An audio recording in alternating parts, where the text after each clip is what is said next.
بسم الله الرحمن الرحيم الحمد لله رب العالمين والصلاة والسلام على سيد الأنبياء والمرسلين وعلى آله وصحبه أجمعين.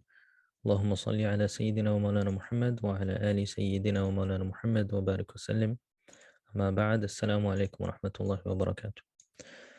Alhamdulillah, Ramadan is just around the corner. We have already passed the halfway mark of Sha'ban, as we had the Laylatul Nisf min Sha'ban a few days ago. And now we're expecting Ramadan to come. So every year, alhamdulillah, we want to keep this up. We started last year. We had this fiqh al-sawm, seminar, and we want to do it again this year. As you can see here, it says Fasting 101, Hanafi fiqh. Most of the masail that we are going to talk about is going to be across the board. Most of the scholars will agree on them. Only maybe one or two of the masail here and there are going to be specific for the Hanafi fiqh. So I wanted to make that specified there. So if you do follow, Walaikum assalam. If you do follow everything that is on the slides, inshallah, you should be okay. Let's get started, inshallah. So what we will do is I'll try to finish quickly so that we have enough time for questions.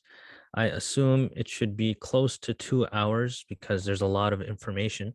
This will, inshallah, cover basically everything we need to know about the fiqh of fasting, inshallah. And inshallah, if you have any questions, you can type that into the chat box as soon as you get the question, but I won't be answering until the end. Just so that you don't forget, you can just type that into the chat box as soon as you get the question, inshallah. But they will be entertained at the end, inshallah. So let's start. So the meaning of Ramadan. So Ramadan in the Arabic language comes from Ramadan, which some scholars say means heat. And this basically is the root word for Ramadan. So it means like the hot month. And this is so because when Ramadan first became fard in the time of Rasulullah sallallahu alaihi wasallam, it was in the summer months. And as we know, Ramadan moves throughout the year. Every single year, it comes backward about 10 days or so. So that is why we will actually experience Ramadan every 30 years or so. A person can experience Ramadan in every season. But when it first became fard, it was in the summer months. So that is why it's called Ramadan. Another reason is it removes the heat of sin. So scholars have mentioned that sin has a physical heat to it. And sometimes, a person can feel, even when a person obeys their desires or has desires, they can feel a heat in their body. And that is why there's so many du'as that Rasulullah sallallahu alaihi wasallam says in some du'as, "Oh Allah, remove the heat of sin and give us coolness." And some scholars talk about wudhu being, to do wudhu with cool water so that it can remove the desires, etc. So Ramadan will remove the heat of sin. And if it's not physical heat, it's going to be, of course, metaphorical, because sin leads to Jahannam. So that is why it's called Ramadan. One, because when it first was revealed to fast in Ramadan, it was in the summer months.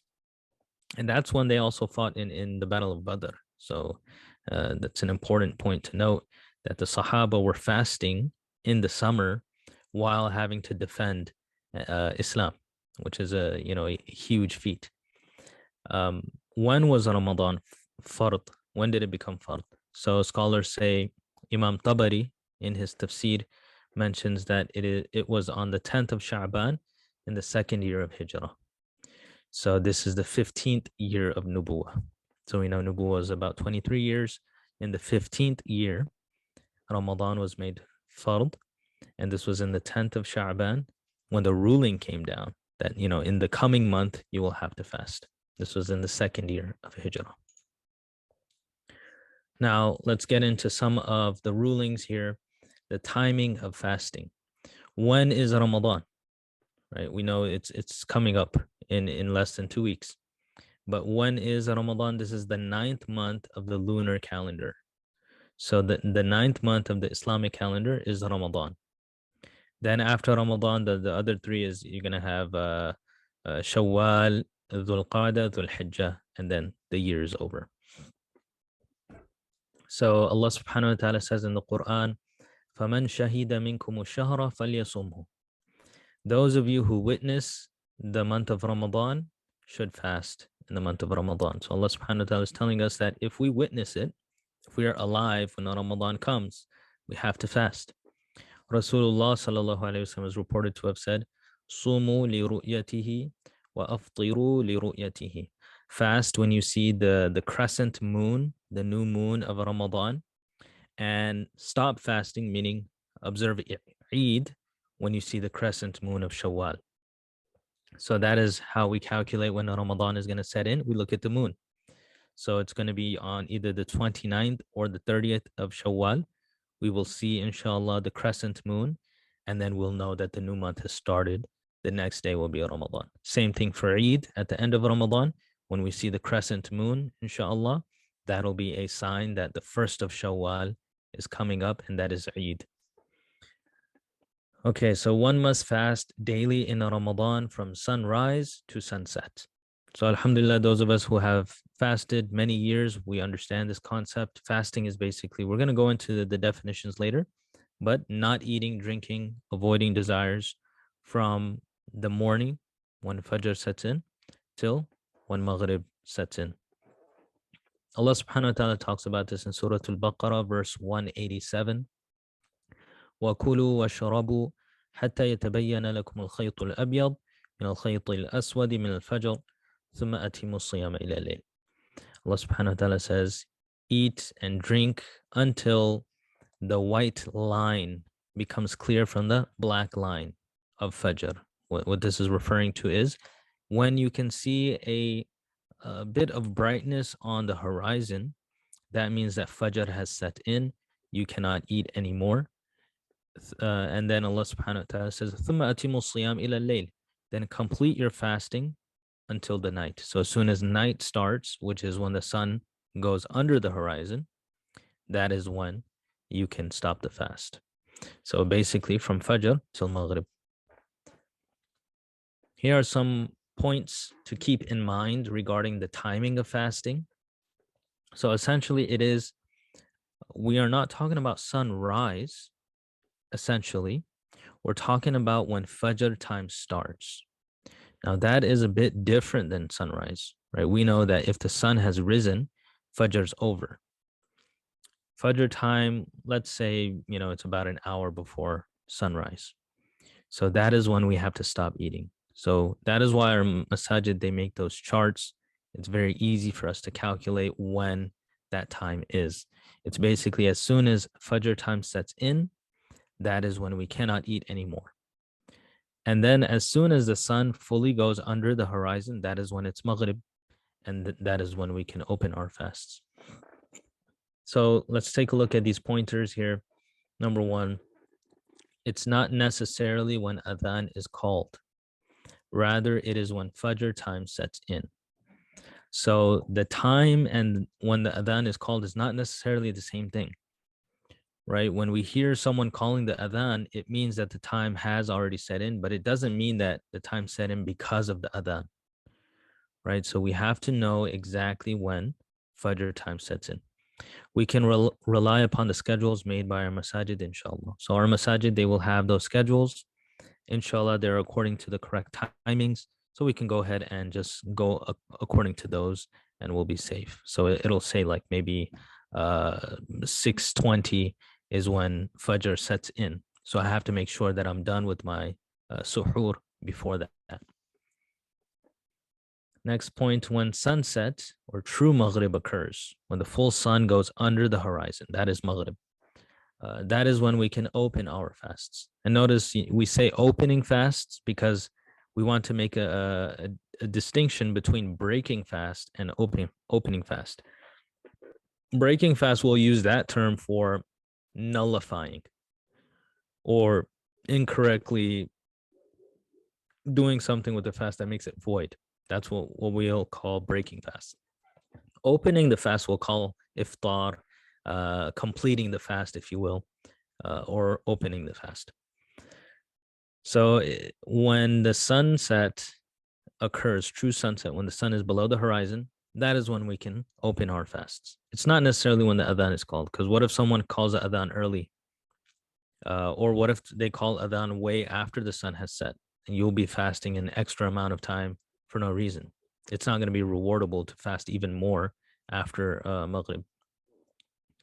Next point, if one believes it to be still the time for suhoor, but Fajr has already started and they are eating, then their fast will be invalidated. This is very important. So let's say, for instance, I'm having my suhoor meal, maybe some oatmeal or whatever, and I see my app, or someone tells me that, okay, Fajr is going to set in at 6:30. Keep eating until 6:30. So at 6:25, I'm still eating. And then in reality, Fajr sets in at 6:20. I was given the incorrect information.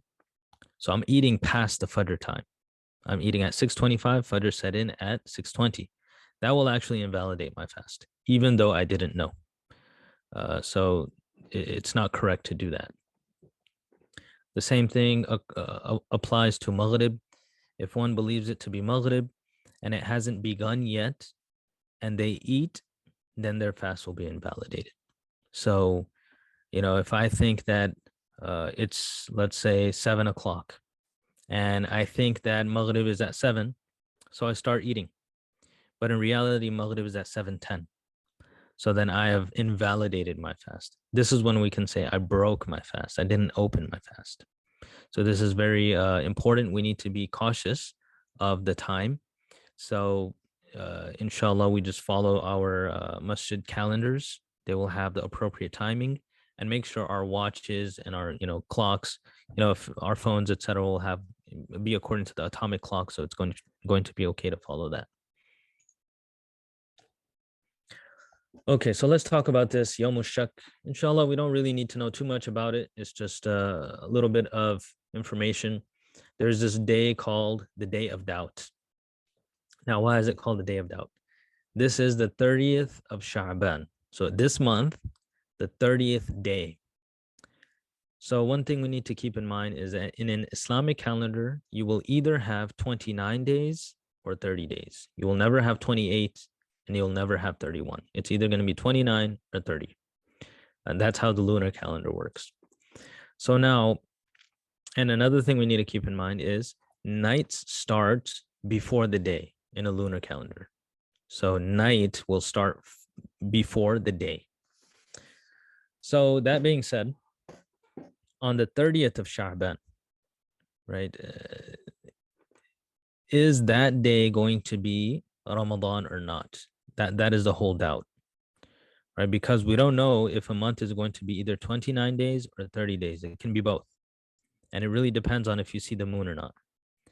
So that makes the 30th day of Sha'ban the day of doubt. There may be a 30th day of Sha'ban, or that could be the first of Ramadan, depending on if we see the moon. So this happens on the 29th day. So on the 29th day, that night, right? So you got the 29th day of Sha'ban, which is coming up. After that day, so after Maghrib on that day, we have to go look for the moon. If we see the moon, that means that the next day is Ramadan. There's no 30 days of Sha'ban. It's going to be the first of Ramadan. If we don't see the moon, everyone's looking, the skies are clear, we don't see the moon. That means that we have to do 30 days of Sha'ban, and then Ramadan is going to start after that. So that's the whole concept of moon sighting. Now, what happens if you can't see in the sky because there's a storm outside? So even if you have people trying to see the moon, you won't be able to see it. There's an overcast. Then that is when there's the day of doubt.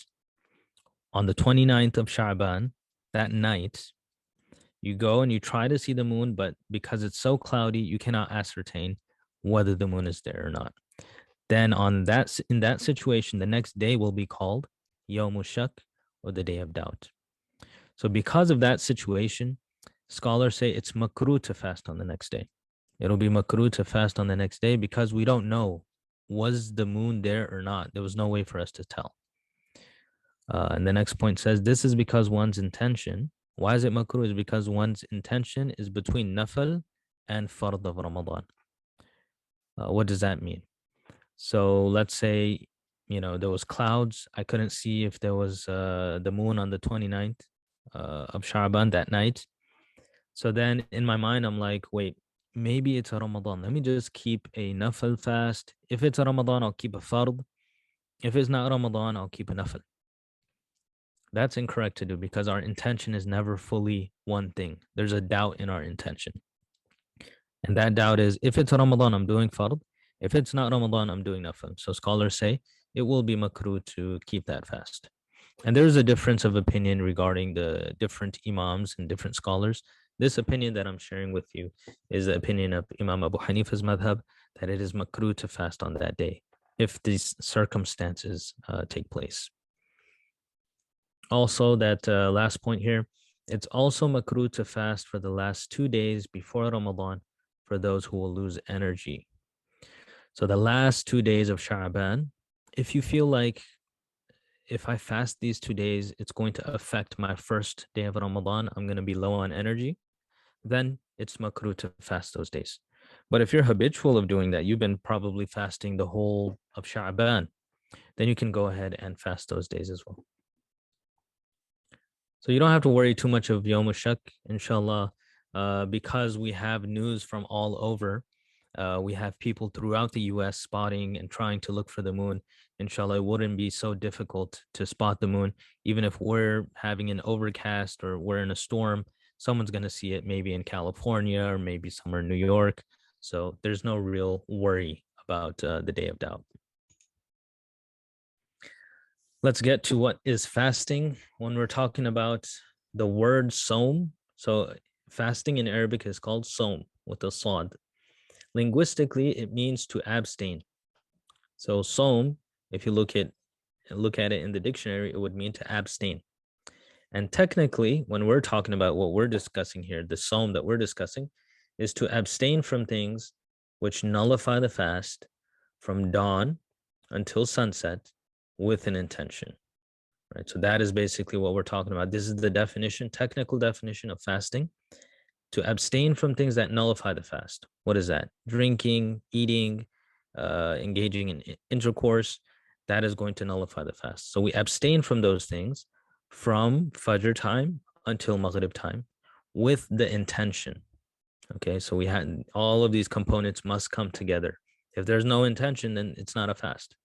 If one day you just stay hungry the whole day and you don't eat, drink, or do anything, you just sit in one spot or sleep the whole day, that's not going to be fasting. You need to have the intention. So what are the pillars of fasting here from the definition? No eating, no drinking, no sexual intercourse. And of course, the condition for all of this is the intention as well. So these are the pillars of fasting. These are the main aspects of fasting. One cannot eat, one cannot drink, one cannot have sexual intercourse. Now, what are the conditions? Who is supposed to fast? Right? In Arabic, this is called shara'itul fardiyah. Shara'itu fardiyatihi. So upon whom is fasting fard? Number one, the first condition is they must be a Muslim. So a non-Muslim, of course, they don't pray, they don't do anything. They have to worry about accepting iman. When it comes to fasting and all of the other aspects, they are not, commanded to do that. So number one, the person must be a Muslim. Number two, they must be mature. So baligh. And there are signs for this. If there's a child that is around the age of, puberty, then, there's certain signs to look out for. And if those signs are present, then they will be considered mature. Now, what happens often is parents have a lot of mercy for their children. And even though the child has become baligh, they're like, 14, 15, or even younger than that, but they've reached maturity, the parents will tell them that, you have school, you have all of this, then don't worry about it. You don't have to fast. That's dangerous because it's fard now upon them. So they have to fast. Number three is that they have to be sane. So if a person's insane, then of course they are not compelled to even pray salah, go for hajj, give zakah. they don't have the intellect to do that, so they are excused. So these are the three basic conditions for fasting to become fard on a person. Conditions for a person to be able to observe the fast. So this is a little bit different. This is for a person who meets the previous three conditions, but if they don't have one of the bottom three, then they have to make it up later on. Okay, so just to make it easier, the first three conditions we just talked about right now, if a person doesn't have one of those, they don't have to fast. They don't even have to make it up. They're completely excused. Now, these three conditions here on the bottom, if a person doesn't have one of them, they don't have to fast right now, but they will either have to make it up or do something to replace the fact that they're not fasting. So that's what these three are talking about here. So conditions for a person to be able to observe the fast. They have to fast still because they met the three previous conditions. But at the moment, if they're missing one of these, they don't have to fast and they'll have to make it up later. Number one, they have to be healthy. And so if you feel like you are not fit for fasting, you're not healthy enough, you can contact your physician. And it's highly recommended that they are Muslim because they should understand the gravity of not fasting. And then they can tell you that, no, you are not fit for fasting right now. Do not fast. Later on, you can make it up. Number two, they have to be a resident. In Arabic, this is called a muqim. So a resident is a person who's living in their, place of residence in that area. You're living in your city, in your home. Then you have to fast. If you're a traveler, you are, let's say, traveling, you went for Umrah during Ramadan, you're staying there for a week, you don't have to fast. Technically speaking, you don't have to fast. You can if you like. And if you choose not to, you'll have to make that up at a later date. Number three, a woman who is free from menstruation or postnatal bleeding. So if a woman is experiencing her menstruation or postnatal bleeding, meaning after having a child, she's having the bleeding there. In Arabic, this is called nifas, and menstruation is called hayd. Then they cannot fast if they're experiencing hayd or nifas. So if she doesn't have those and she meets the other conditions, she must fast.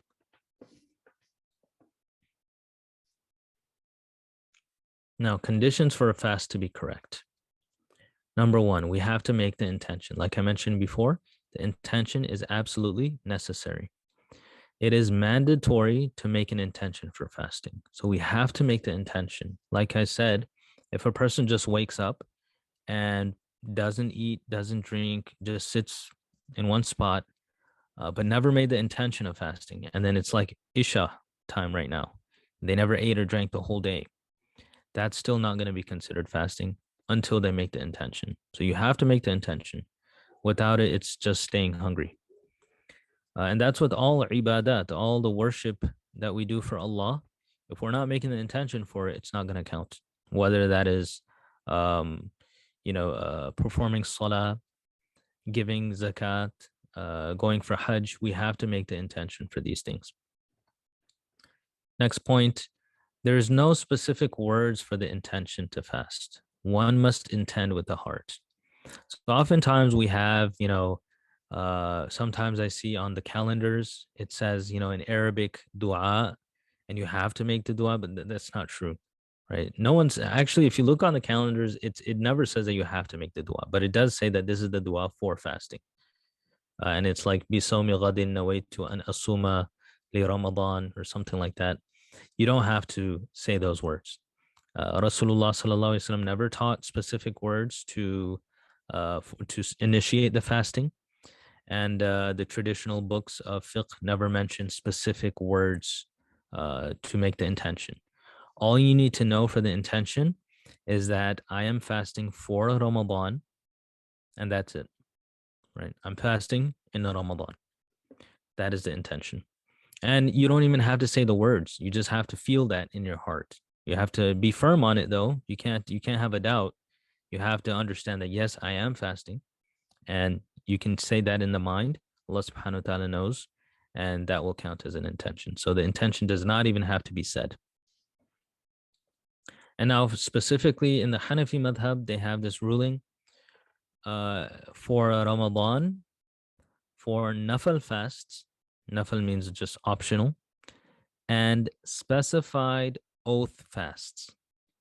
Okay, a specified oath fast is, for example, Zayd says, Wallahi, on the 3rd of Muharram, I will fast.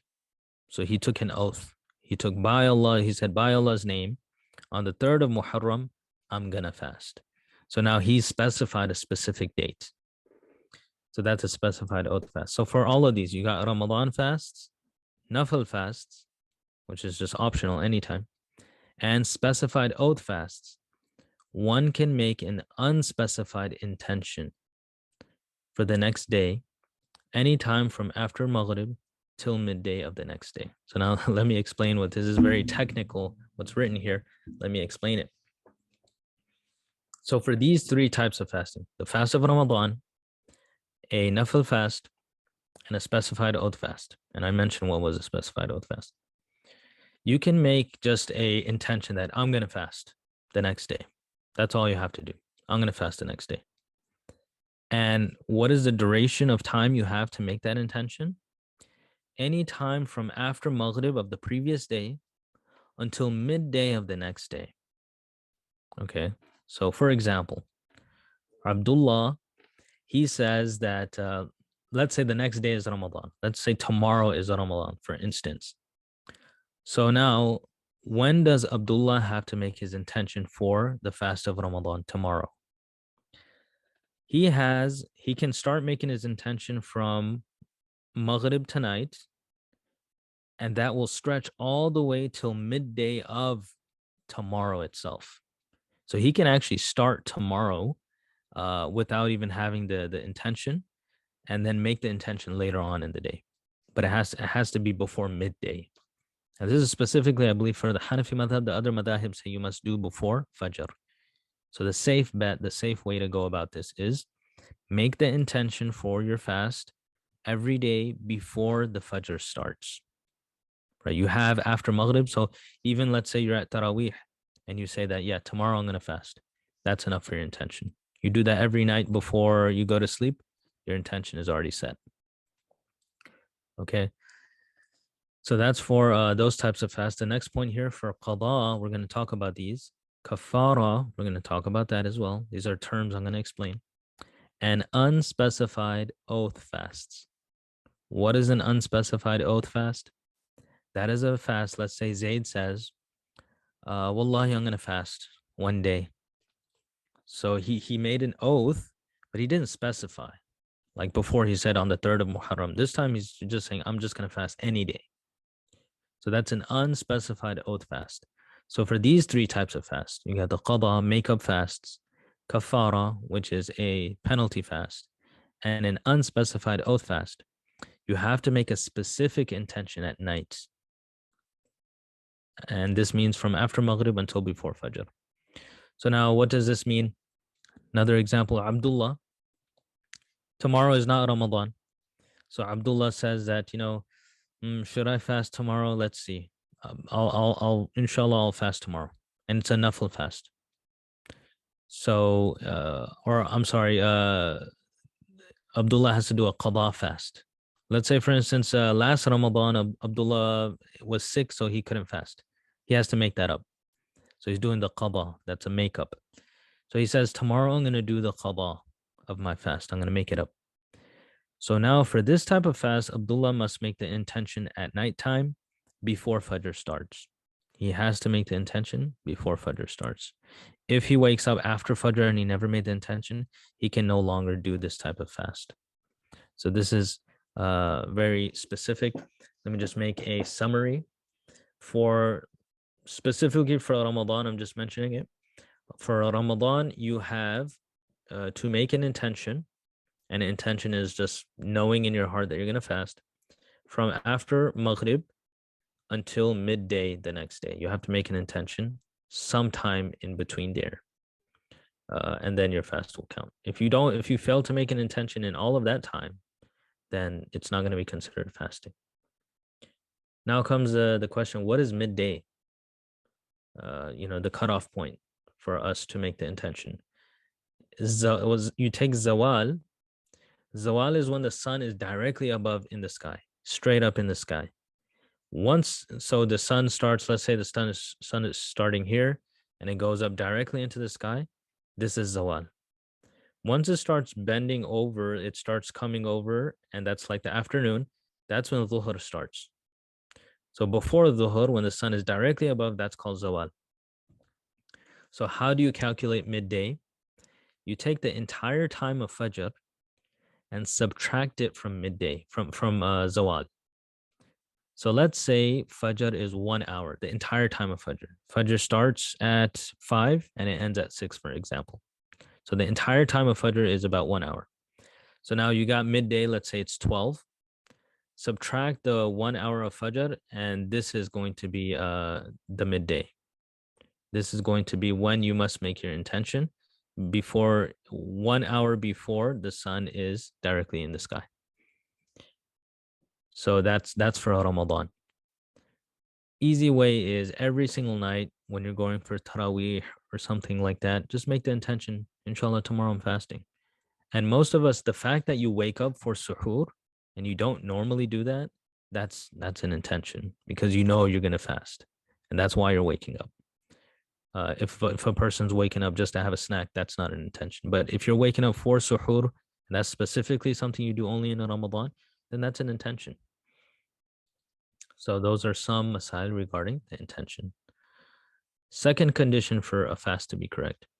If it's a woman, she cannot be in hayd or nifas. Like I mentioned before, hayd is a menstruation. Nifas is post-childbirth bleeding. So if a woman is in those two conditions, she will not be counted as fasting. It's actually impermissible for a woman to fast in that situation. It won't count. And number 3, a person cannot do anything contrary to the fast. So if you eat, then you cannot fast. If you drink, you cannot fast. And even regarding the intention, like let's say a person's making an intention before midday, they couldn't have eaten something or drank something before that. So these are the nullifiers of the fast. We're going to talk about the nullifiers, inshallah. Now, some sunnahs of fasting. The plural of sunnah is sunan. Let's look at that. Number 1, the suhoor. Regarding the suhoor, we should delay the suhoor.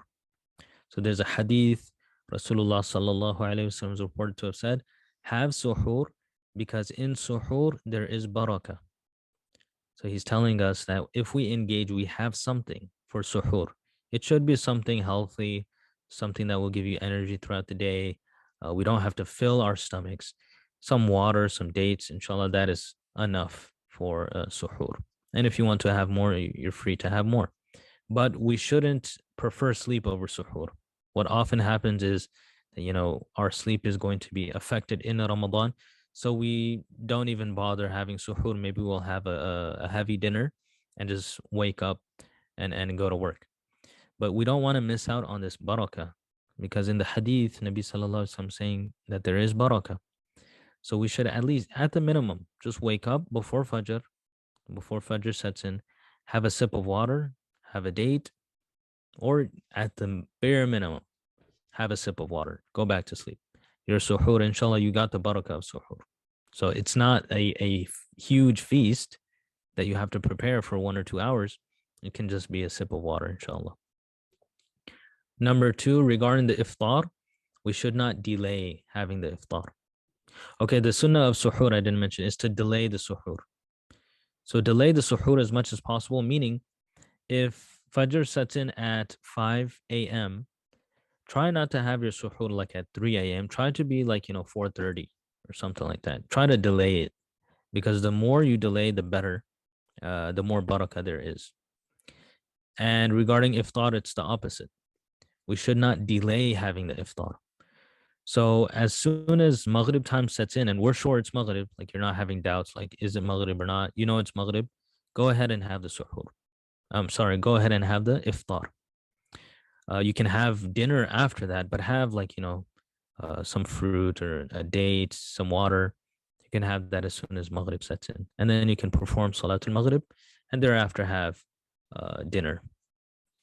And we are told not to have an extreme mindset, right? Ubudiyya, or slavery, that we are the slaves of Allah. We're not the slaves of humanity. We're the slaves of Allah. We have to obey exactly as Allah wants. That means that Allah wants us to start fasting when Fajr sets in. I'm not going to be fasting before that. So that's why I delay the suhoor. And Allah wants me to break my fast or open my fast at Maghrib. So I'm not going to extend my fast. I'm going to do exactly as Allah subhanahu wa ta'ala wants. So that's where the wisdom comes, to delay the suhoor and to not delay the iftar. One hadith here: people will continuously be with goodness as long as they open their fast swiftly. So we should have something as soon as Maghrib sets in. Of course, be sure that Maghrib has set in. You don't want to eat or drink something right before Maghrib and ruin the fast. So let's take a look at this. We're going to talk about the nullifiers of the fast. So we need to know some of the terminologies that are going to be used. Number one is qada. Qada means to make up a fast. So if someone had a legitimate excuse, or we will talk about all the rulings, and they missed a fast in the Ramadan, now they have to do qada of that. They have to make it up after Ramadan. Number two is kaffara. Kaffara is a penalty fast. I will discuss that inshallah. So this is when a person purposefully breaks a fast of Ramadan, then they will be liable to the penalty. And that is a certain amount of fasting outside of Ramadan. And the third term here is fidya. Fidya is a substitute for fasting. So if a person is, chronically ill, extremely advanced in age, they can no longer fast. They have a substitute for fasting. They will not have to fast at all. They will give something in lieu of the fasting. So these are three terms, inshallah, we should keep in mind. So now let's talk about the qada, which means the makeup fast. Rulings regarding qada. Number one, qada is done by observing one fast in place of a missed fast. So let's say, for instance, Maryam missed the 15th of Ramadan because she was ill. She became sick on that one day. She didn't have the strength. She missed that fast. She had to eat and drink on that day. So that is a valid excuse, but she will have to observe one qada fast after Ramadan. So she can choose whenever that date is going to be, but she will just have to observe it. She will have to make the niyyah before Fajr sets in and observe that fast. Number two, one must intend the specific qada from the night. So Maryam missed the 15th of Ramadan. Whenever she decides, she should write that down somewhere. Have it in her journal that I missed the 15th of Ramadan. I have to make that up. Then later on throughout the year, she can look at her journal and say that, okay, that was the 15th of Ramadan. I intend that today I'm going to keep the fast of the 15th of Ramadan that I missed in 2022 or 1443. And then she can keep the fast. But she has to make the intention before Fajr sets in. It can't be after Fajr. Number three, a person will be liable for their qada if they witness enough days to make it. If a person dies before Ramadan is over, then they won't have to make qada for the days they were sick in. So let's say 1443, Maryam is fasting. She misses the 15th of Ramadan. But something happens, Maryam passes away before Eid. Now she will not have to make it up, of course. Let's say, for instance, Maryam passes away 10 days after Shawwal starts. Then she had the opportunity to make up that fast, but of course she didn't know when she was going to pass away, but she passes away. So now she will be liable for that fast. It will be written down in her book of deeds that she had the opportunity to make the fast and she didn't keep the fast. There are things the family can do. That's another topic. They will be able to, inshallah, give a fidya on her behalf.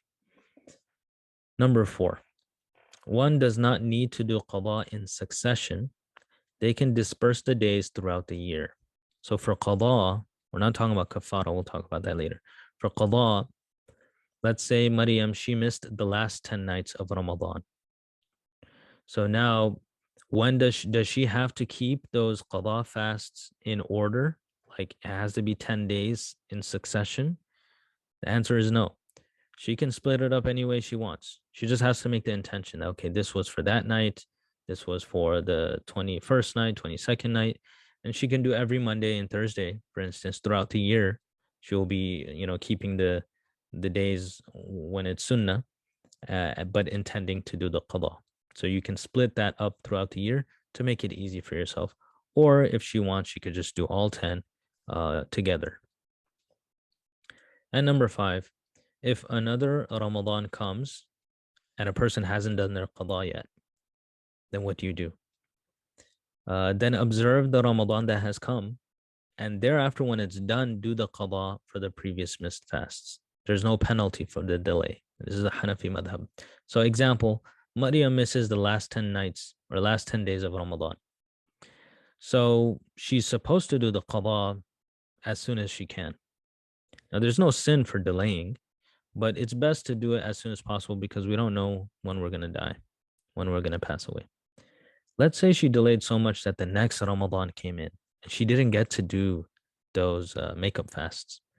So she should just observe that Ramadan. When that Ramadan is over, now, of course, maybe she misses another 10.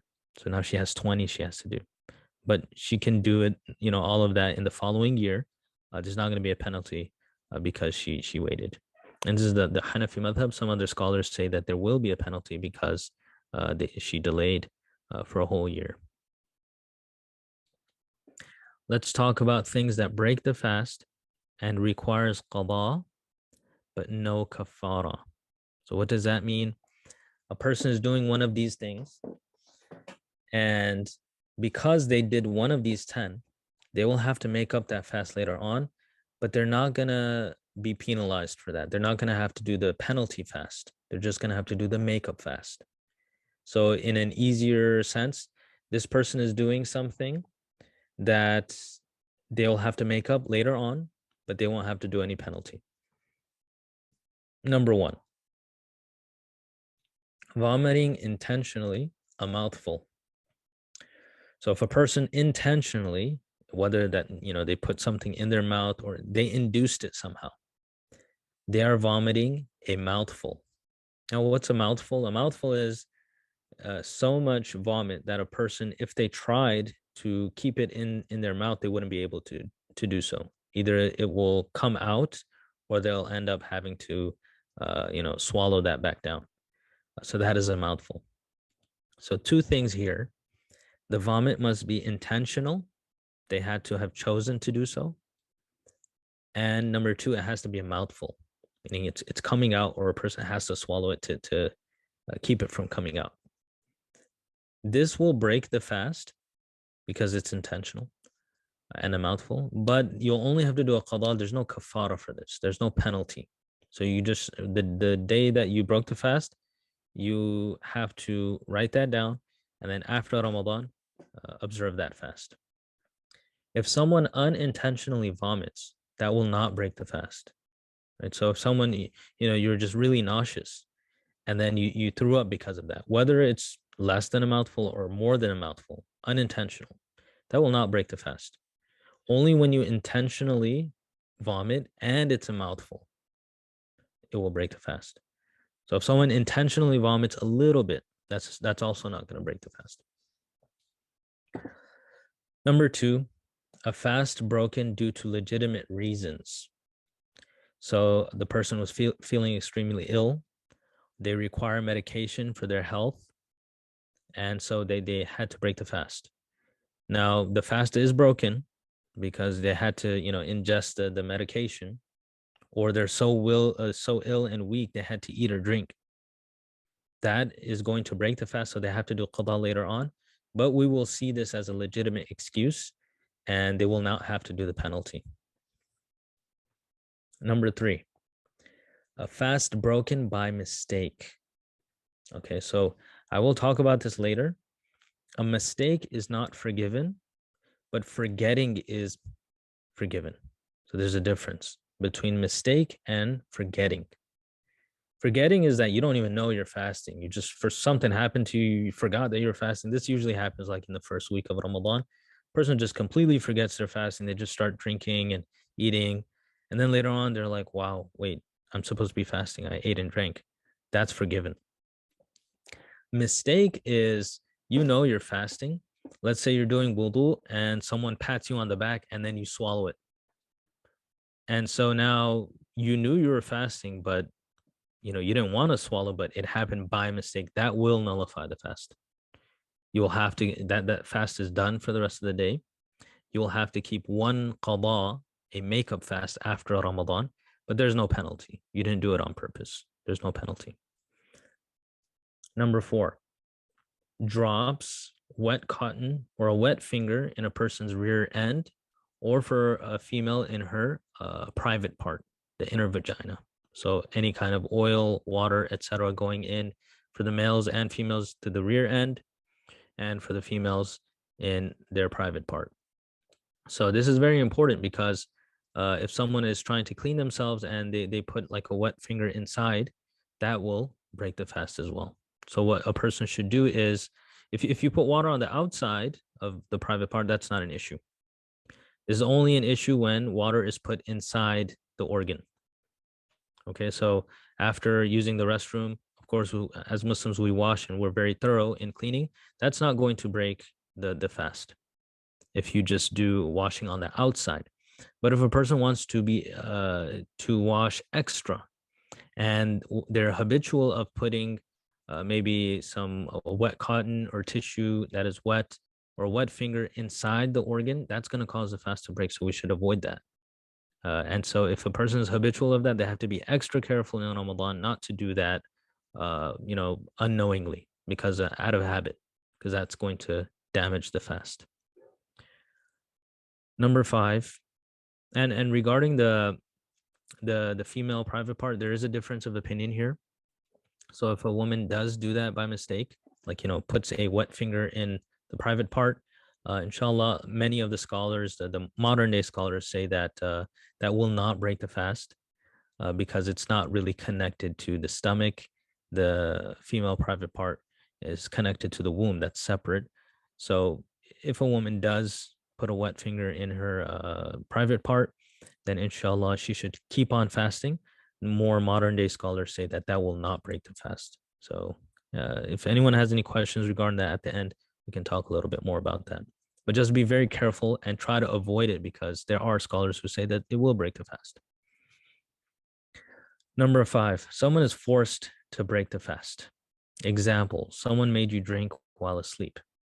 So if you're sleeping and someone pours some water in your mouth and you swallow that by mistake, the fast is going to be nullified. But you just have to keep one day of fasting. There's no penalty for it. So, or astaghfirullah, someone has you at gunpoint and says, "I drink the water, or else I will harm you." So you're forced. You're gonna have to drink the water, but it's gonna break your fast. There's no penalty though. You just have to do the qada, fast one day after Ramadan. Number 6, fear of extreme weakness or sickness from rigorous work. So, people who are doing a lot of physical work, their job demands that they have to do physical work, maybe a construction worker or something of that nature, or it's really hot outside and they're going to pass out and faint, and they fear for their health. They can break the fast. They can drink because of that extreme situation. Now it has to be serious. It can't be that you're a little hungry, or even very hungry, but you can tolerate it. It has to be a level that you cannot tolerate it. Then you're allowed to break the fast. There's not going to be a penalty. One fast after Ramadan, inshallah, for breaking that fast. Number 7, one person thought that there was still time for suhoor, or that Maghrib started, and they ate and drank. So for instance, we said Zayd. Zayd thinks that for some reason he thought that Fajr starts at 6, it actually starts at 5:50. So Zayd was eating at 5:55. Turns out, Fajr already started 5 minutes ago. So now Zayd has broken his fast because he ate in the time of the fasting portion of the day. So what will happen to Zayd? He's going to have to keep one qada fast after Ramadan. There's no penalty. Number 8, one lost consciousness for multiple days. So let's say, for instance, a person just went into a coma. May Allah protect us all, but this person went into a coma for 10 days. If they went into the coma in the daytime, then that day's fast is going to be completed because they already started the fast with an intention, etc. They're going to have that day completed. But the rest of the days that they were in the coma, they never made the intention for fasting. So they're missing the fasts. So now they have to make up all of those days after Ramadan. Number 9, smoking. So if a person smokes, that breaks the fast. So you cannot smoke while fasting. You're inhaling a smoke and it has, it's basically, first of all, it's a very horrible practice. Many scholars actually say it's haram to smoke. Others say it's makruh tahrimi, which is basically haram. So if we're of this habit, we should slowly wean ourselves off of that, inshallah. But talking about fasting, if someone smokes, that is going to even just purposefully inhaling a cigarette, one pull, is going to break the fast. There is no penalty, but they will have to do qada. They will have to make that up. Number 10, nose drops is going to break the fast. Inhalers, going to break the fast. Now, if someone, they use inhalers and they really require that because they have severe asthma, then they will be unfit to fast. And they have to fast every day like that, then that person is going to be excused. They will have to give the fidya. They can't fast because they require the inhaler. Or regarding any one of these medications, if someone cannot survive without that, or it's going to damage their health if they don't use it, then they just cannot fast. But let's say a person's okay, but they feel like, I need to use an inhaler. What's going to happen is that they're going to have to do qada after Ramadan. A suppository, so that's a medication that is put in a person's rear end, that will also nullify the fast, but there's no penalty. You have to do qada. Or anything entering the brain, so any type of medication that will reach the benefit of which will reach the brain. We can ask our physicians regarding that. That will break the fast. And oral medications as well. Even just over-the-counter things, aspirins or actual medications, we should take those at suhoor time or after iftar. If we take any of this during the fasting, it'll nullify the fast and we'll have to do the qada after Ramadan. Some more rulings. Number 11. Someone ate something purposefully, which is usually not eaten. Very strange, but someone ate a rock. So what's going to happen? Because this doesn't afford a person so much nutrition. It's just not something that they eat for enjoyment usually. No one eats rocks really. So what's going to happen is they have to do qada. There's not going to be a penalty. So it'll break the fast. Someone ate a pile of salt. Maybe, like a handful of salt. They just ate it all at once. That's going to cause the fasting to break, but there is no penalty. They have to make it up. Unripe or uncooked meat or food, that is going to make the fasting break, but there's no penalty for that. And the reason why there's no penalty is because this is usually not done for pleasure. It's done, a person would not be in their right mind to eat a rock or to eat raw meat. So they will only have to do the qada. There's no penalty. Number 12, someone ate, drank, or had intercourse by mistake, unintentionally. So like I mentioned before, the only thing that is forgiven is forgetfulness. This is not forgetfulness. Forgetfulness is like I mentioned before, someone just doesn't even remember their fasting. They just eat normally. They're eating on purpose, but that's because they don't remember their fasting. That is forgiven. After they're eating, if they remember, they're still fasting.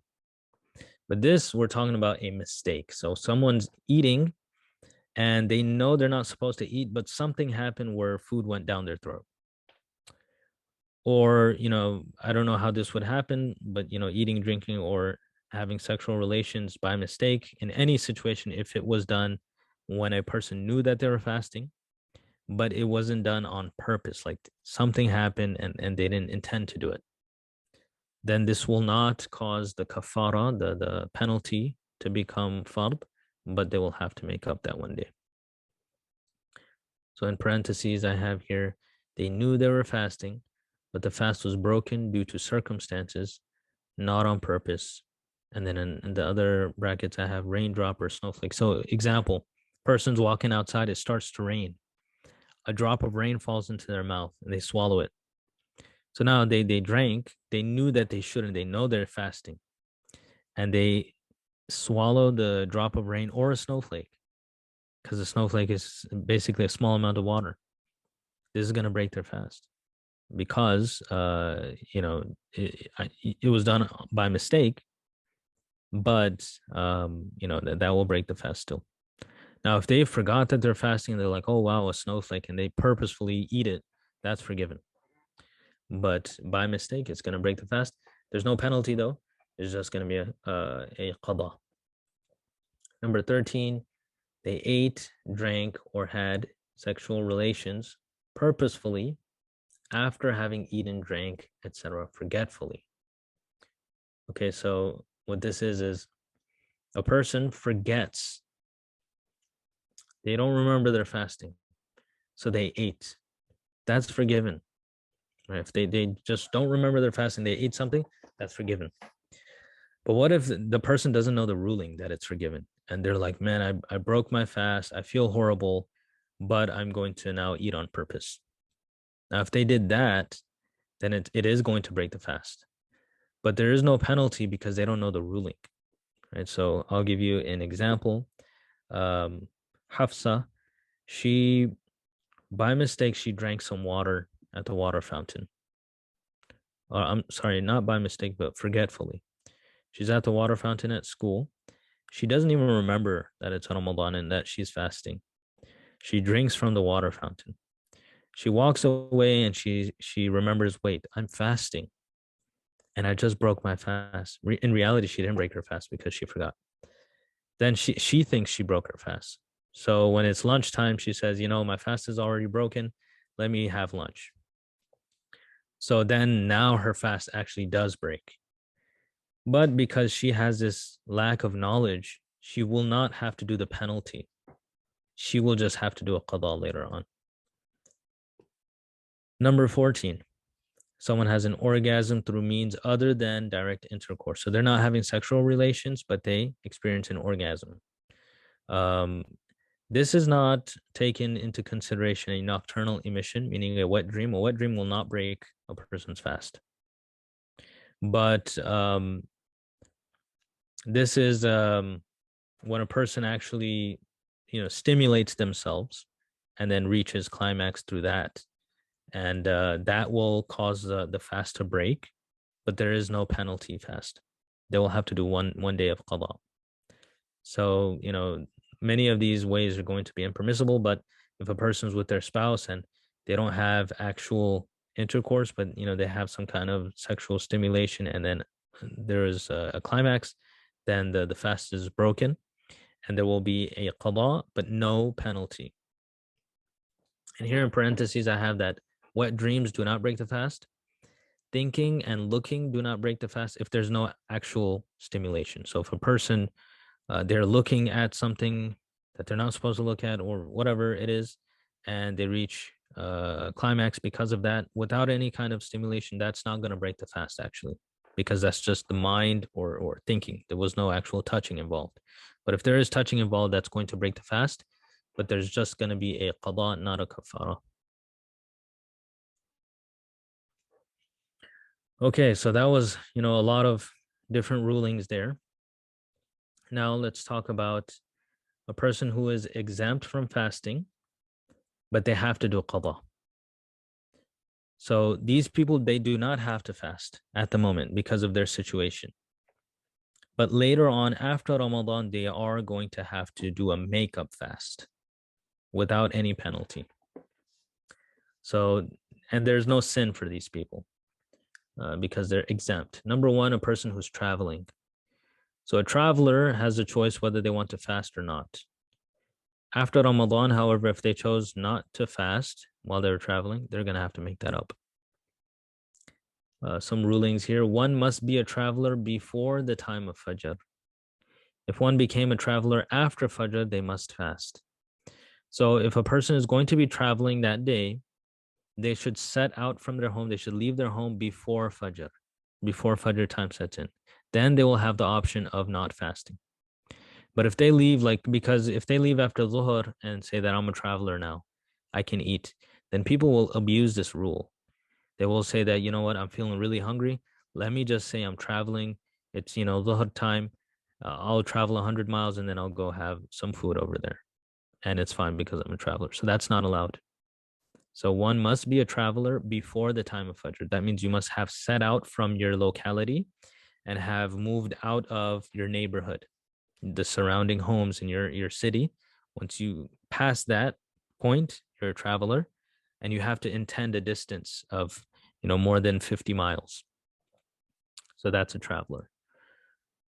Number two, these are people who are exempt from fasting, but they have to keep it later on. Becoming sick or becoming more sick or delayed health. So what this means is this person is very near becoming sick. They feel like they're going to get sick if they fast. And they're pretty sure they're going to get sick if they fast. They will be exempt. Or someone's already sick and they feel like if I fast, my sickness is going to get worse. They are exempt. Or someone is already sick and they say that, if I fast, my health is not going to come back quickly. I won't get healthy sooner. Then they are exempt. They are going to have to keep those fasts after Ramadan. So in parentheses, I have here fear, which counts, which fear counts. That is the fear that is more than 50%. If one has had an experience before, or through the advice of a Muslim doctor. What this means is, if you've been sick like this before, and you know that, I'm feeling the same way I felt, a few times before, if I fast, I'm going to get very sick. I know this feeling, I'm absolutely sure, more than 50%. Then that counts. You can actually not fast, and then you'll have to do a qada after.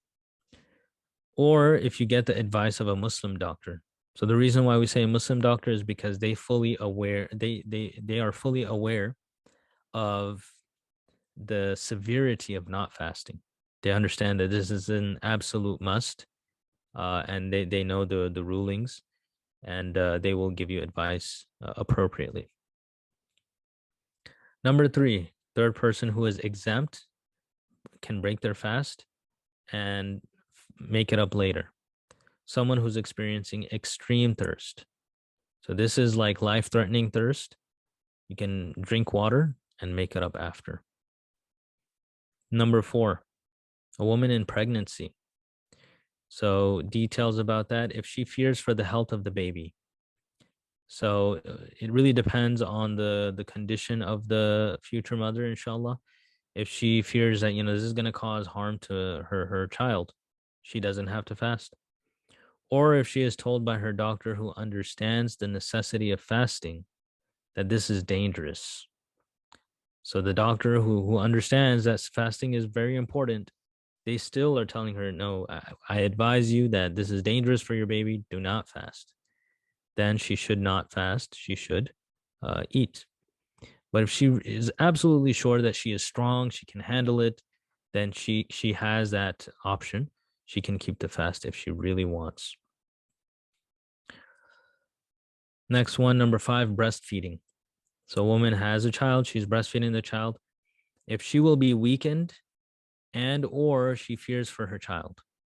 So sometimes if a woman doesn't have enough nutrition, she's not going to produce enough milk. So if she fears that it's going to affect her breast milk or it's going to make her very weak, or if she fears that, something's going to happen to her child, her milk is going to be altered, then she does not have to fast. If she feels like she wants to, she has that concession. Number 6, a woman in menstruation. There's no sin, of course. This is a natural thing.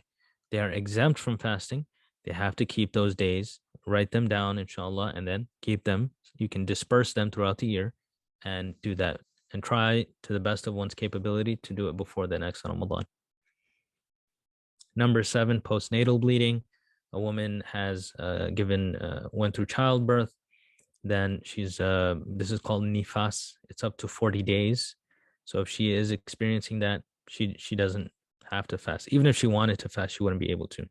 So number 6 and 7, even if the woman wanted to fast, she cannot. She just has to make those days up later on. Number 8 are the elderly, and that is if they do not have strength. If someone's old, mashallah, but they're very strong and they're habitual of fasting. There are some people who've been fasting for a very long time and they do a lot of nafil fasts. So their age has not caught up to them. They have to fast. But these are the elderly who are fearing, their health, or, they just cannot fast. They are exempt. Um, if they can fast later on, they'll have to do qada. If not, we'll talk about that. It's called a fidya. And number 9 is a person who is forced. If, like we mentioned, a person is held at gunpoint or something like that, and or someone is just physically forced to eat somehow, or someone puts food or drink in their mouth, that person is going to be forgiven. It's not their fault, but they're going to have to do qada later on.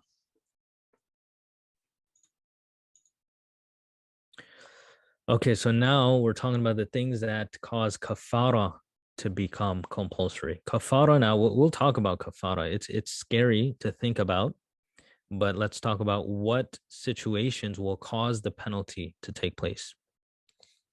So things that break the fast and requires qada as well as kaffara. So what does this mean? If a person does one of these 3 things, their fast will be broken. They will have to redo that fast, meaning do the qada one day, any day throughout the year, but they will also have to give a penalty fast. Penalty fasts, many fasts. Okay, and I will talk about the details of the penalty. So what are these 3 things? These are a higher level of offense. So let's take a look at them. Number 1, eating or drinking on purpose, irrespective if it is food or medicine or even a drop of rain. On purpose, though. So the whole thing here is this person knows that it's Ramadan. This is a sacred month. This is a month in which fasting is fard. Allah has made it fard. Yet they are doing this on purpose. So this is a more heinous crime, a more severe sin, because they're saying that I don't care that it's Ramadan. I'm going to eat on purpose, even if it's a little bit. So like they see a cracker and they say that, no, I'm going to eat. I don't care. It's Ramadan, but I'm very hungry. I'm going to go ahead and eat. That will cause the kaffara to become compulsory along with the qada. So what they'll have to do is make up that one day, and later on they will have to do the penalty. Number 2, sexual intercourse in any of the 2 orifices. So meaning for both individuals who are involved. So sexual intercourse meaning in the front or in the rear end. So even the rear end is haram, but that still counts as sexual intercourse. So someone who has sexual intercourse on purpose, that is going to cause the kaffara to become compulsory for both of the people who are engaged in relations. Number 3, if someone ate after thinking they broke their fast, but they didn't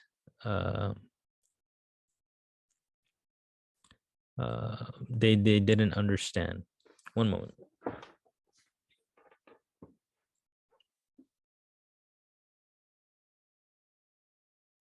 Okay.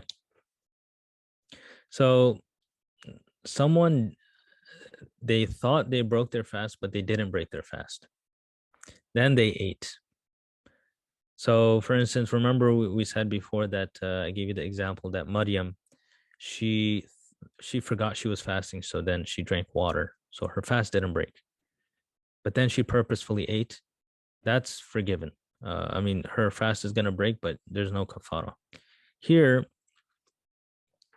a person didn't break the fast, but then they purposefully ate, right? So this is a different ruling, inshallah. We won't have to really go into it. This is there's a few conditions to it. The main two are number 1 and number 2. So these are the two main things that will cause the qada and the kafara to take place. Number 3 is a special situation. It will take a little bit more time to explain this.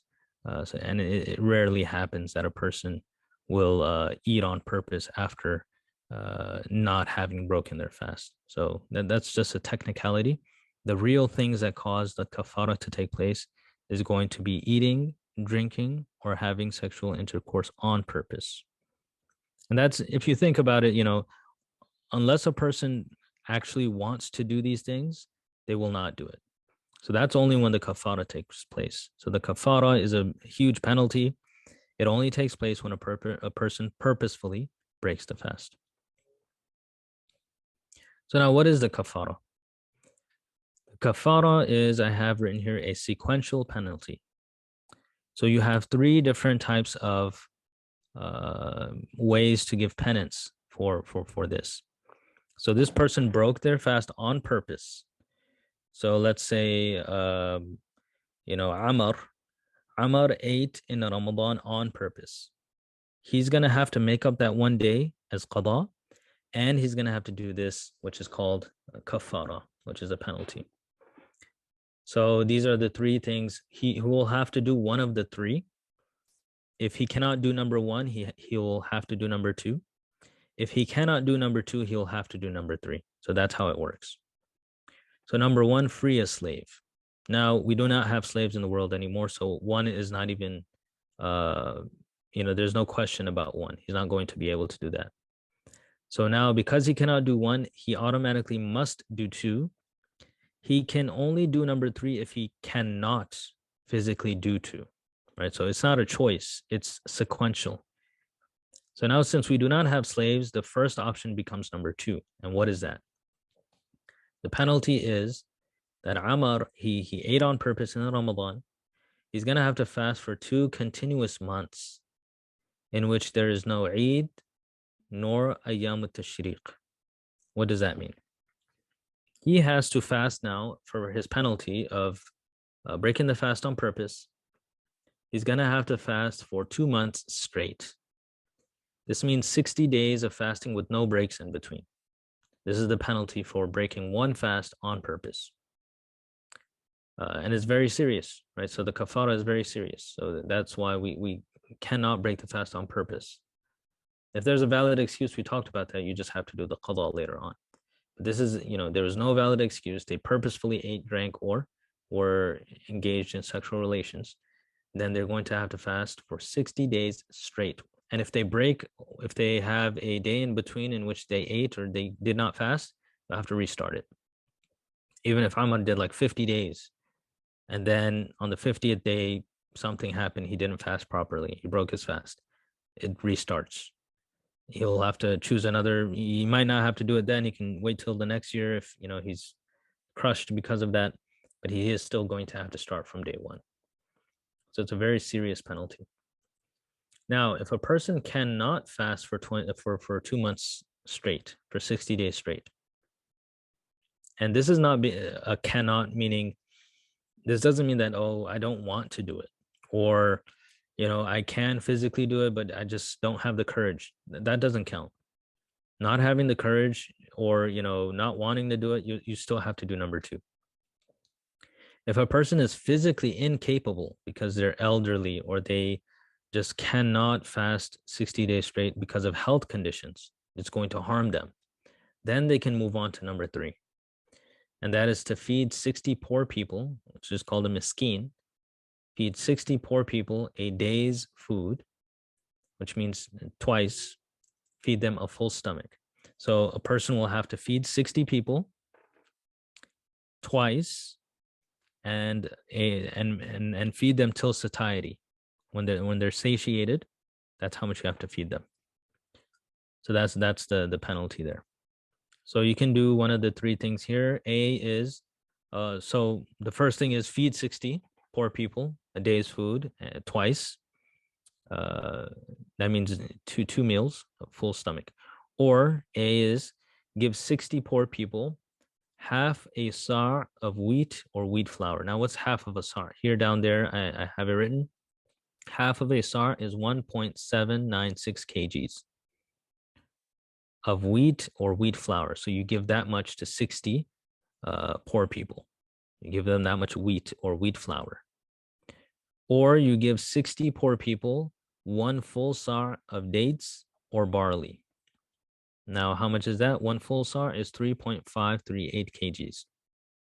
So you will give that much to 60, like, not that much in total, but that much each. You give 3.54 kgs of dates to each poor person of the 60.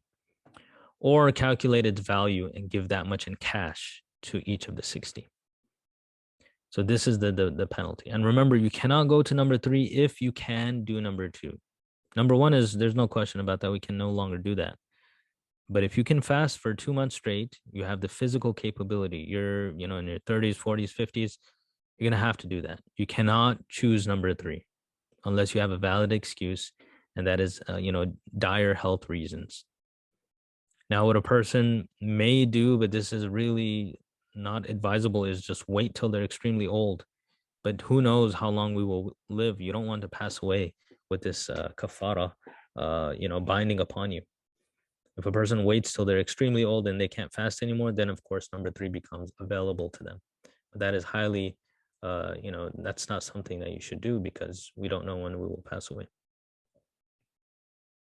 So more masail regarding the kaffara. If someone broke many fasts, then one kaffara will cover all of them. So let's say Zaid, he didn't fast, or he broke 5 fasts. Does that mean he has to do 2 months straight for each? No.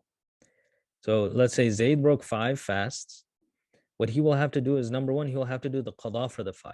So throughout any time in the year, he'll have to say, okay, this is the qada for the first fast. Then another day, this is the qada for the second one. He'll do that for all 5. And then some other time, he has to do one kaffara, one penalty, which is 60 days straight without missing any. And that'll cover all 5. So you only have one penalty. So whatever amount of fasts that a person broke, you only have to do one penalty that'll cover all of them. And then the next sentence here, unless they have already done a kaffara and then another kaffara became compulsory on them. So now this is a sad situation. Zaid, he broke a fast on purpose. So he felt bad. He did the qada, then he did the kaffara as well. He did 2 months straight. So that covered, the mistake. The coming Ramadan, he breaks another fast on purpose. So now he has to do another qada for that one and another kaffara. So a kaffara will only cover all of the purposefully broken fasts in the past. But if you do another one after that, it's not going to cover that. You have to do another kaffara for that one. Next point, a person who has begun their kaffara can pause it if, number 1, they're experiencing hayd, number 2, nifas, or number 3, a sickness which allows eating for the day. So if a woman is doing her kaffara fasts, then when she gets her menstruation, she will take a break for how long her menstruation is. And then her kaffara fasts are paused. So let's say she did 10 already, and then she has 5 days of menstruation. So those 10 days of fasting will be paused. She'll do her 5 days of menstruation. Then you'll start on day 11. And after her menstruation, she'll continue with day 11. So every time she has hayd, her menstruation, she'll pause that and she'll continue after. So her total amount of days to complete the 60 days is going to be longer. It might be even 3 months to complete the 60 days for her. If a woman has had a child born, then she will be in Nifas, which is postnatal bleeding. She can pause her kafara for that duration of time. Once that is over, then she can start her kafara again where she left off. And number 3, if a person has a sickness which allows eating for the day. So say, Zaid, he's doing his kafara, he's done 30 days. Then he gets he gets really sick. So for that day, he has to eat and drink. So that'll be excused. Right after that, he will have to start as soon as possible and continue where he left off. And one cannot pause the kafara if they become a traveler. So this concession is not allowed. If a person is traveling and they're doing the kafara, they have to keep on going. That day when they're traveling, they'll have to fast. Okay, so now let's talk about the fidya. Fidya, we said, is a substitute.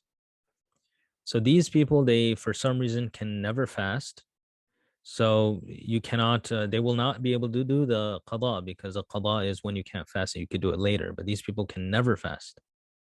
So there's this concept called a fidya. So who can give the fidya, first of all? The elderly who are weak. So when they're really old, there's no hope that this person's ever going to be able to fast again. So they don't have to fast. They just have to give the fidya. Or the terminally ill. So this person is chronically ill. They have this situation, like I mentioned before, they have severe asthma throughout their entire lives. So they can never pass 1 hour without taking an inhaler, using their inhaler. So that always, they can never fast. That is always happening. Or it's even more serious. And their health is just deteriorating. It's not getting any better. And there's no hope of it getting better. This person also does not have to fast in Ramadan. They will have to give fidya. And they should eat, they should drink, they should do everything in Ramadan. They will just give the fidya and it will cover their Ramadan fasting. Notice there's no other, category. So if you don't feel like you doing the kafara, but you're able to, you still cannot do the fidya. So these are the 2 people who can give the fidya. What is the fidya? So for each day of Ramadan, they will have to give 1 sa' of wheat. And we just mentioned what 1 sa' was. It's about half of a sa', actually, 1.54 kgs of wheat. That's how much you will have to give to the poor every single day. Or 0.2 is much easier. It is the equivalent of sadaqatul fitr. We give the fitra every year. It's a small charity. We do that for Eid al-Fitr. It's about $10, more around $7 or $8. But, if you want, $10 is an easier, sure amount. So for every missed day of fasting, let's say around $10. But if you want to be more specific, find out what is the fitra that has been given on Eid, or what the ulama are calculating it to be. And that's how much will have to be paid for every fast. So around $300, or maybe like $250 for the entire Ramadan. They have to give it to poor people. Another point is that no one can fast for you. So if someone is elderly and they cannot fast anymore, I've heard, this is very odd, that they're saying that, this other person is fasting on my behalf. That will not count, right? Another person cannot perform salah on your behalf. And another person cannot fast on your behalf. That's only allowed like in Hajj al-Badal. We don't have that for fasting. So you can't tell someone else, fast for my sake, and I'm not going to fast. That's not going to count. So you have to give the fidya. Last point here, if someone must give fidya for an excuse, meaning that they, like the person who is taking the inhaler all the time, whatever the excuse is, they're elderly or they're terminally ill, but they don't have money, then the fidya is even forgiven. They don't have to do anything. So let's say you have an elderly person, chronically, terminally ill or very old. There's no hope that they will be able to fast later on. It's not like, they're 60 and they're just sick right now, and next month, inshallah, they'll be healthy. This person's like 90 years old. They're probably never going to be able to fast ever again. If they don't have any money to give for fidya, it's forgiven. They don't have to do anything. Just eat and just, do whatever ibadah you can during Ramadan, and it's completely forgiven. Now let's talk about people who should imitate the fasting. So these people are not fasting for whatever particular reason, but they shouldn't eat. They shouldn't eat or drink. They should look like they're fasting, just because it's a Ramadan and everyone should be in that environment of fasting. Number one, a person who broke their fast. So it doesn't mean just because a person broke their fast, now they can have a feast while other people are fasting. This person did something wrong. They still have to abstain from eating and drinking throughout the day. This is highly recommended. They must do it. In some books, it says wajib, that they have to do that. They can't eat or drink, even though they're not fasting. Number two, a woman whose menstruation or nifas has finished after sunrise. So this woman, she was in her menstruation, and the day already started, and she's still in her menstruation, but the day started, so she can't fast now, because if a woman is menstruating like till dhuhr, that whole day she cannot fast. But she gets out of her menstruation by dhuhr time. She sees the signs, she takes shower, and now she is no longer menstruating. So she cannot eat or anything like that for the rest of the day. She has to imitate the fasting. Same thing for a woman whose nifas, her postnatal bleeding, finishes during the day. And in parentheses, I have here, not during hayd and nifas. So when a woman is actually in her menstruation or in her postnatal bleeding, she can eat in front of people also. People shouldn't judge. So some scholars would say that, she can go somewhere else and eat, but she doesn't have to imitate the fasting. She can eat in front of people. It's not really an issue, right? And scholars say that it is haram for a woman in hayd or nifas to fast. She cannot fast. So that is why she's allowed to eat and drink. But this is a different situation. A woman's menstruation finished during the day. So now she's not fasting, but she's not in menstruation. So she has to do the imitation of those who are fasting. Number three, a child who reached puberty after sunrise. So this child on that day in Ramadan became baligh, whatever sign was there, they reached puberty, but it's already past Fajr, so they can't fast now because the fasting starting point is before Fajr. So now what does the child do? Or the child has become an adult now. They will pretend like they're fasting. And then the next day they'll start fasting. They have to fast from the next day. And number four, a person who accepted Islam after sunrise. So if a person is in a Ramadan and after Salatul Fajr, they take their Shahada, then they will pretend to fast that day. They will not eat and drink or have any intercourse. But that will not count because it was after Fajr. The next day after that, they will start their fasts. And the last point here, a child and a new Muslim do not have to do a qada of that day. So that particular day, the brother or sister took their Shahada after Fajr. If they did it before Fajr, then they have to fast. Let's say they did it after Fajr. They don't have to do qada of that day because it doesn't count on them. They weren't even a Muslim before Fajr. Same thing with the child.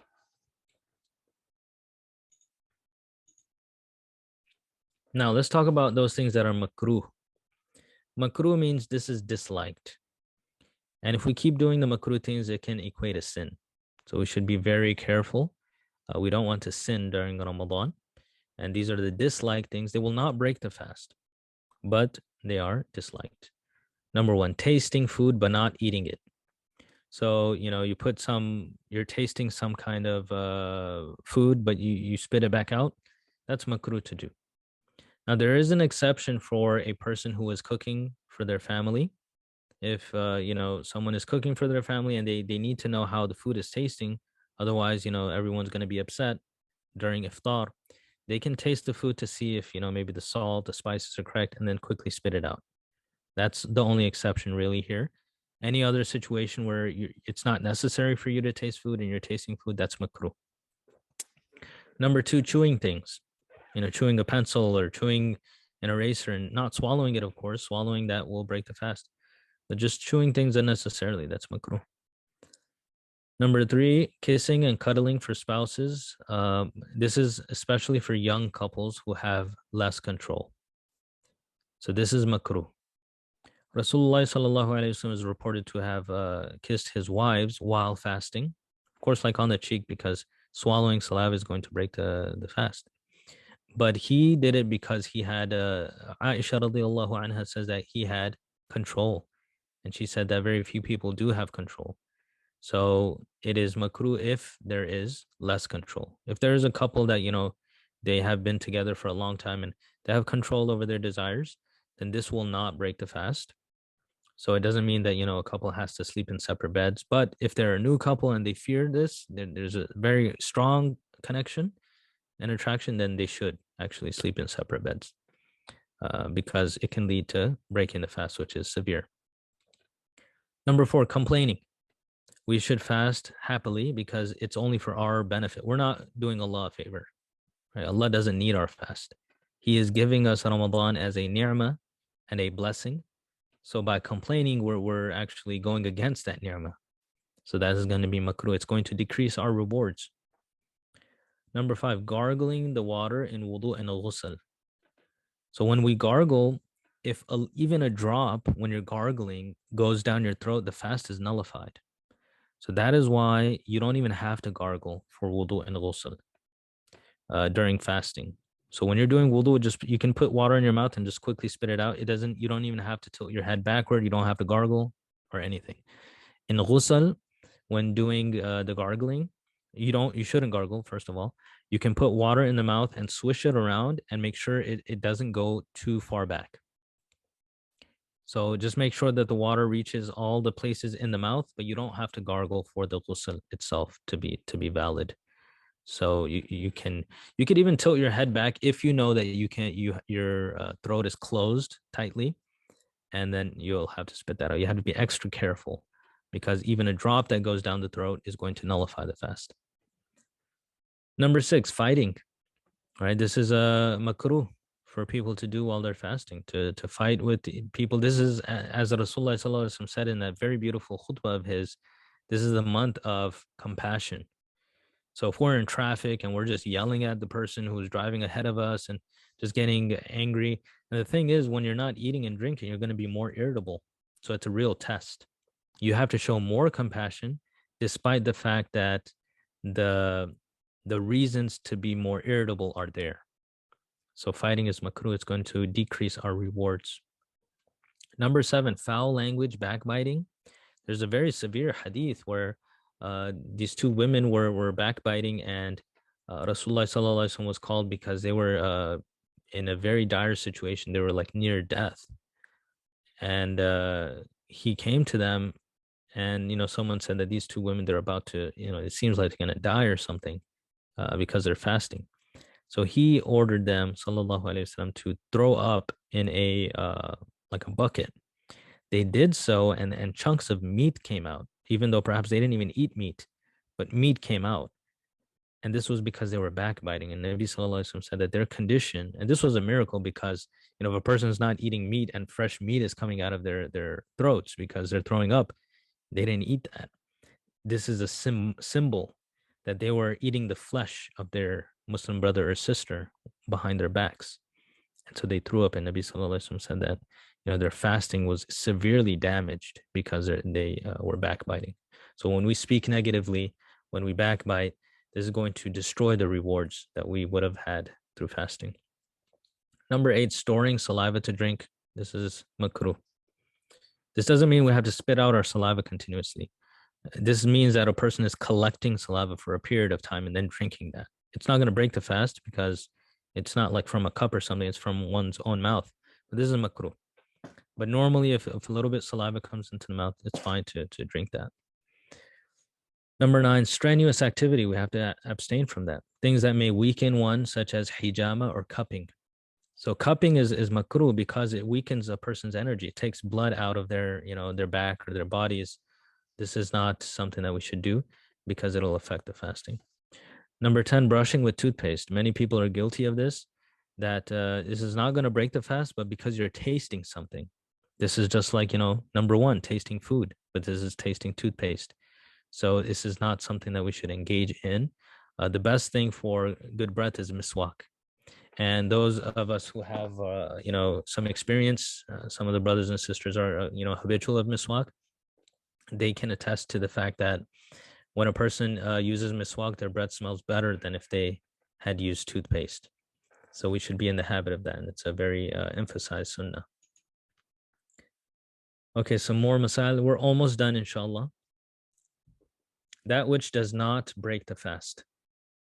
Eating, drinking, or intercourse while forgetting one is fasting. So I've said this before. If a person doesn't even remember they're fasting and they eat, they drink, or they have intercourse and they just forget that they're fasting, that's not going to break the fast. They're still fasting.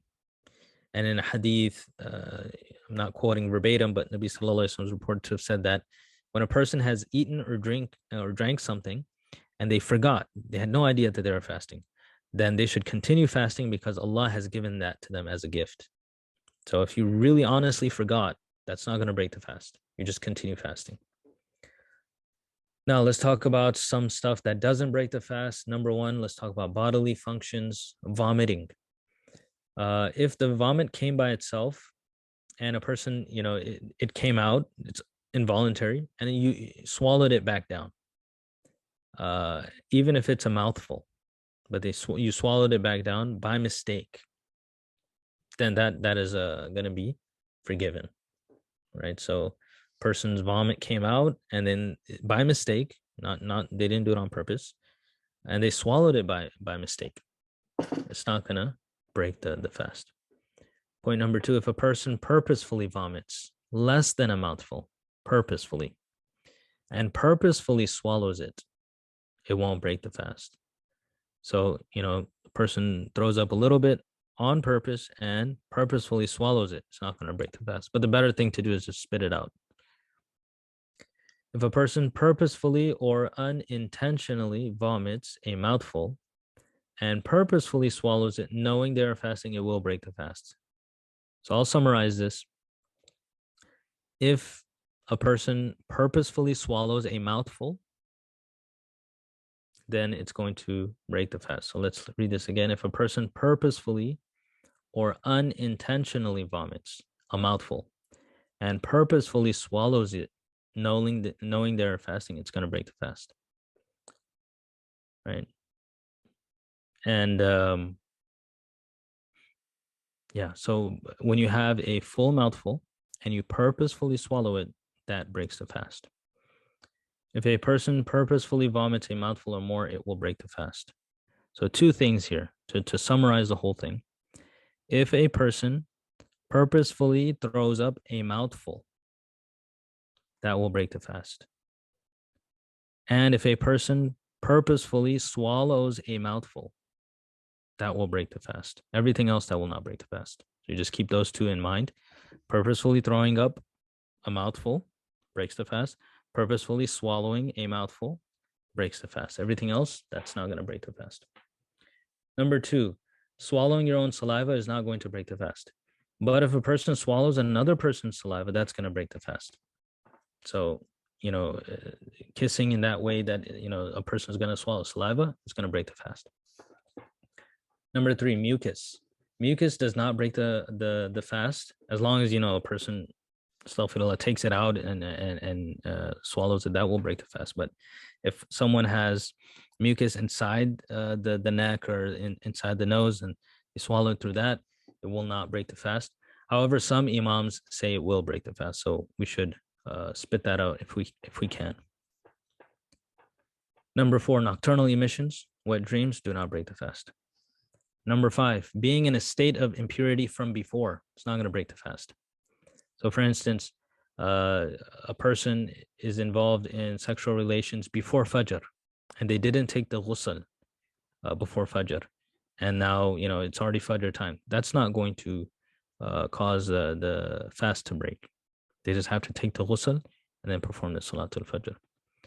Or if a person has a wet dream, they're going to be in a state of impurity. That doesn't break the fast.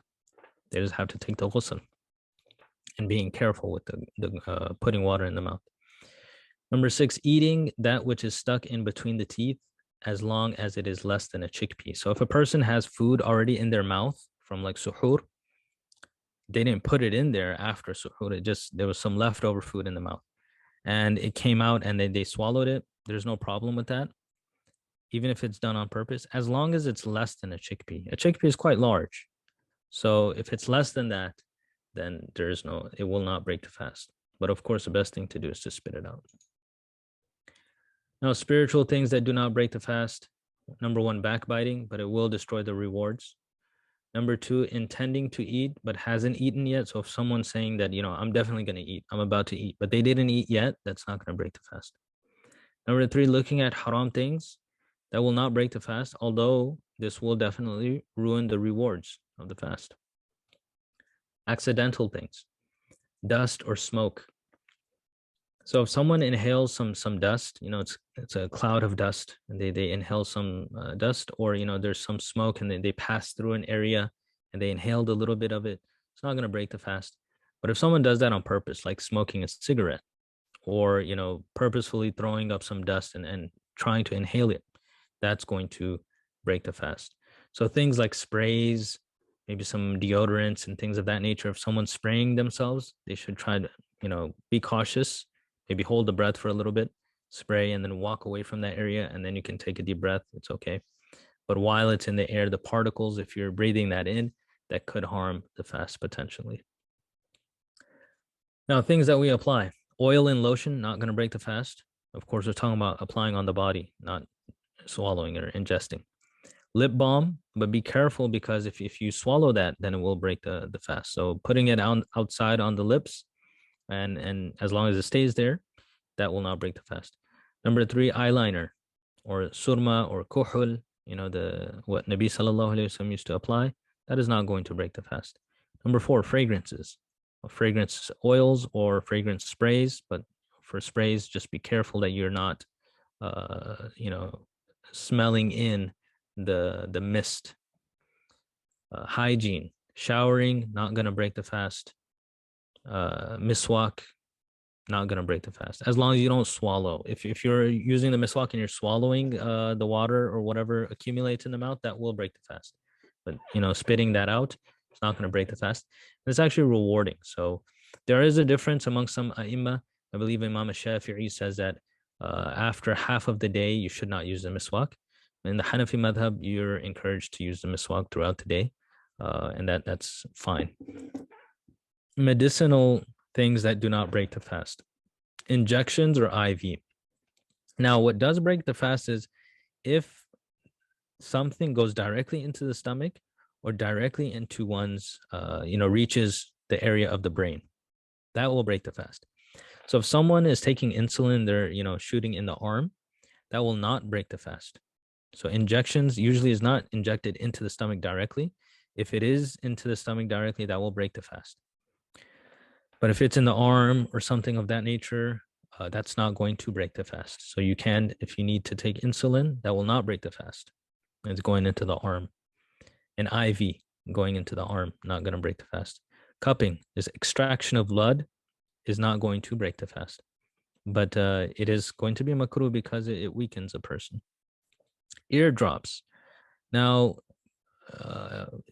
ancient scholars, early scholars, they used to say that eardrops reaches the brain, and that's why it would have broke the fast. But modern day scholars say that it has no connection to get into the brain, so that's not going to break the fast. Eye drops, that doesn't reach the brain or the stomach, it's not going to break the fast. Insulin, we just mentioned that. And feeling the taste of medicine. So what this means is if you put in eardrops or eye drops and somehow you can feel the taste of that, then that is not going to cause the fast to break. Or sometimes a person can put on surma, and then sometimes you get the feeling of the taste in the throat, that won't break the fast. Okay, so that is basically the end of the presentation. Rasulullah sallallahu alaihi wasallam is reported to have said, "Man sama Ramadan imanan wa ihtisaban ghufira lahu ma taqaddama min dhanbi." Nabi sallallahu alaihi wasallam said, "Those who fast in Ramadan with faith and expect reward, their previous sins will be forgiven." So I will start answering the questions, but before that, For those of you who want to log off, we will just make a quick dua, inshallah, and then I'll answer whatever questions anyone has, inshallah.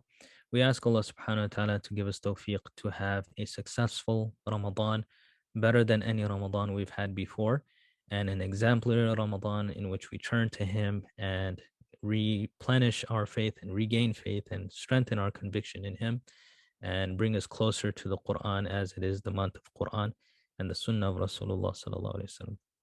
Bismillah ar-Rahman ar-Rahim. Alhamdulillahi Rabbil Alameen. Wassalatu wassalamu ala Sayyidil Anbiya wal Mursaleen wa ala alihi wa sahbihi ajma'een. ربنا تقبل منا إنك أنت السميع العليم وتب علينا إنك أنت التواب الرحيم اللهم إنك عفو كريم تحب العفو فاعف عنا اللهم إنا نسألك علما نافعا ورزقا واسعا وعملا صالحا متقبلا وشفاء من كل داء اللهم أجرنا من النار وأدخلنا الجنة مع الأبرار يا حي يا قيوم برحمتك نستغيث أصلح لنا شأننا كله ولا تكلنا إلى أنفسنا طرفة عين Ya Arhamar Rahimin, forgive our sins. Ya Arhamar Rahimin, give us tawfiq to witness this blessed month of Ramadan. Give us tawfiq to get closer to you. We ask you for your guidance and forgiveness. We ask you to give us tawfiq to get closer to you. Bless us with beneficial knowledge, the knowledge of your kitab, the Quran, the knowledge of the hadith of Rasulullah sallallahu alaihi wasallam, the knowledge of tafsir, of fiqh, of hadith, and give us tawfiq to apply that in our lives. Give us tawfiq to learn, to practice, and as well to propagate, Ya Arhamar Rahimeen. Forgive all of the Muslims throughout the world.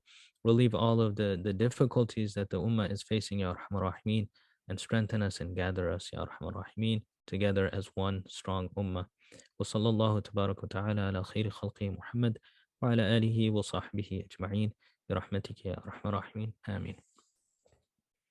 So those of you who want to log off, that's fine.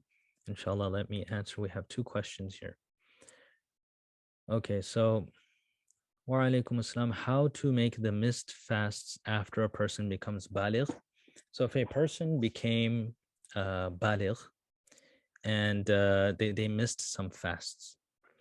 Now, there's an important thing to understand, and that is if a person, let's say, let me just give an example, like Zaid. Right? I like using the name Zaid. So Zaid, he became baligh this year, and he's supposed to fast. But for some reason, he just, maybe he doesn't realize, he doesn't know the ruling.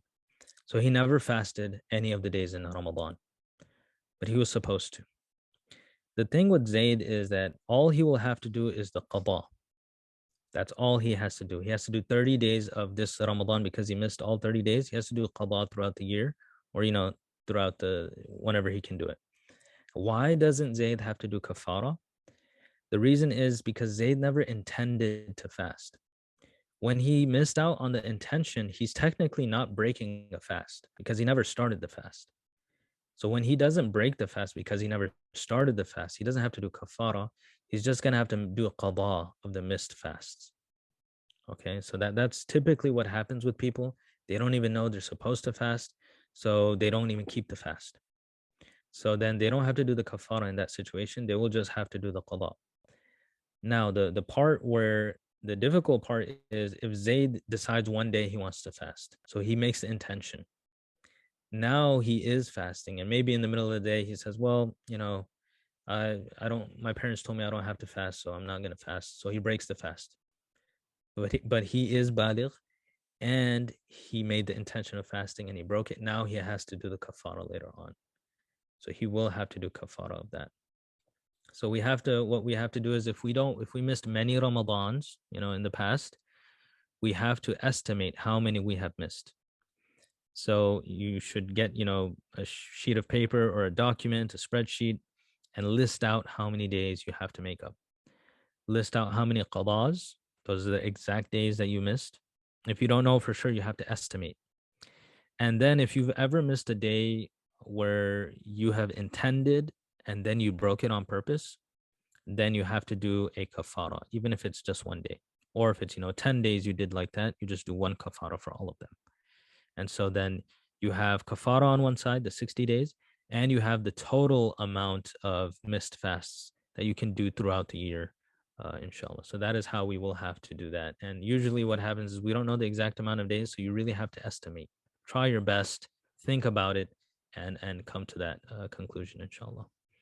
It's a difficult task, but that is what we have to do to please Allah Ta'ala. Okay, next question. Wa alaikum assalam wa rahmatullahi wa barakatuh. So would it be best not to use the bidet on your toilet during fasting?